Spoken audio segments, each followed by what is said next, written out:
emergency over? I mean, months of inventory for May landed at 0.67% or 20 days. A balanced market, when supply equals demand, is defined by 6 months of inventory, not 0.6.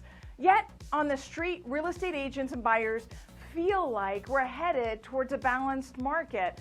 Close to list came in at 105.33%, telling us that buyers are still willing to pay more than asking on average.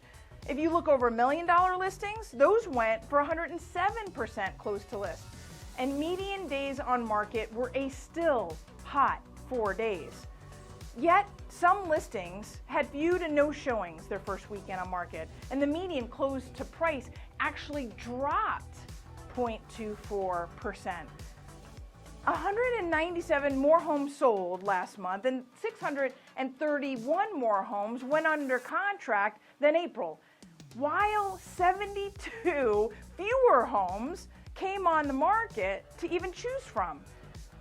Given these numbers, it's hard to believe that the active listing count pulled on the last day of May, on a Tuesday, would jump 14% from last month and 76% from last year, giving buyers 3,652 homes to choose from.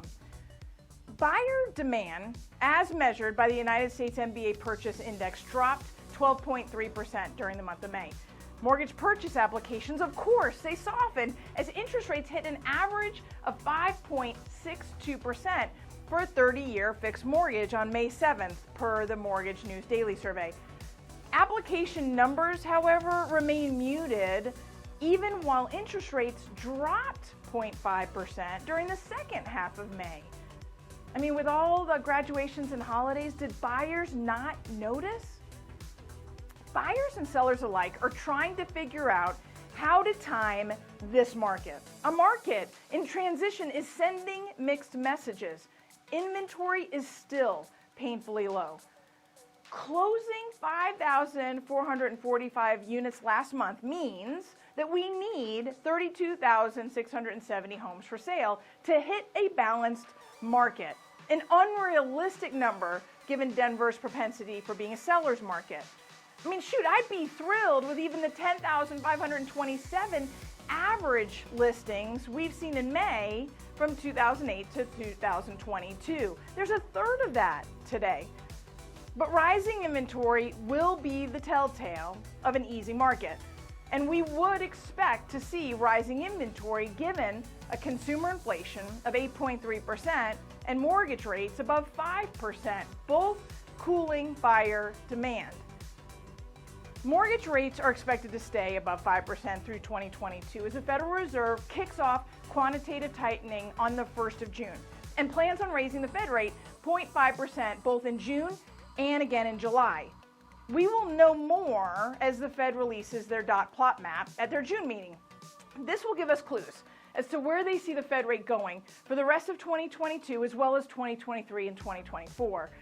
Many economists expect rates to stay where they are or go a little higher as inflation continues to prove less transitory and weighted more on longer term. Wages, housing, and the geopolitical events that are happening all around us.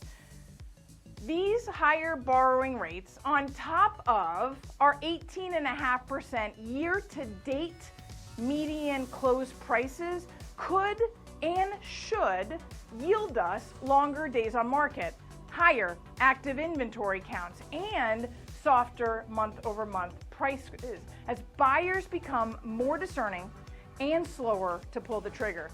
Sellers will need to adjust their strategies to continue to attract more buyers. 8.3% of closed transactions this May reduced their asking price prior to receiving an offer. This compares to 6.9% in May of 2021. Those properties that reduced their price spent a painful average of 28.4 days in the MLS. That's compared to 7 days for those with no price reductions. Sellers with homes on busy streets, odd layouts, and deferred maintenance might have missed their winning opportunity. But for the rest of sellers, pricing right and staging well will continue to reap rewards, given our current months of inventory and high close to list. because buyers are still buying and willing to pay a premium. Despite consumer confidence dipping 2.2 points, retail sales is actually up 0.9% month over month and 8.2% year over year. Luxury sales, travel, and housing are all winners in the eyes of today's buyers.